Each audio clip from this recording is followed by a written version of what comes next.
The valiant efforts of all of our incredible service members created maximum leverage for the President of the United States, allowing he and his leadership team to engage in tough negotiations over the past couple of weeks that have now created an opening for a diplomatic solution in long-term peace in the Middle East.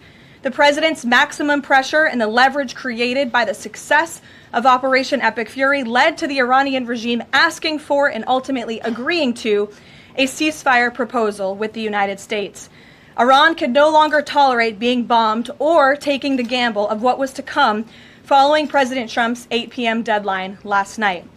Iran has agreed to open the Strait of Hormuz, and as the President said, we have received a proposal from the Iranians that has been determined to be a workable basis on which to negotiate.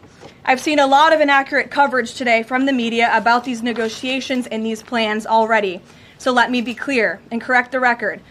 The Iranians originally put forward a 10-point plan that was fundamentally unserious, unacceptable, and completely discarded. It was literally thrown in the garbage by President Trump and his negotiating team.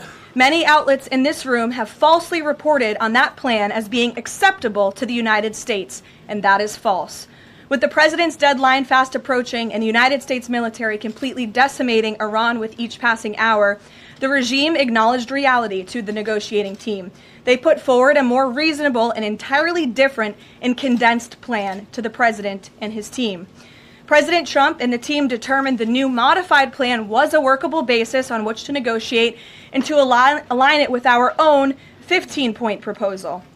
The President's red lines, namely the end of Iranian enrichment in Iran, have not changed. And the idea that President Trump would ever accept an Iranian wish list as a deal is completely absurd.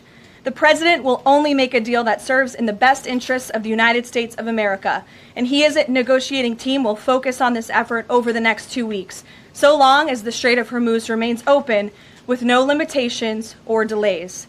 These extraordinarily sensitive and complex negotiations will take place behind closed doors over the course of the next 2 weeks. I would strongly advise the media against running with narratives that have no basis in fact. What Iran says publicly or feeds to all of you in the press is much different than what they communicate to the United States, the President, and his team privately.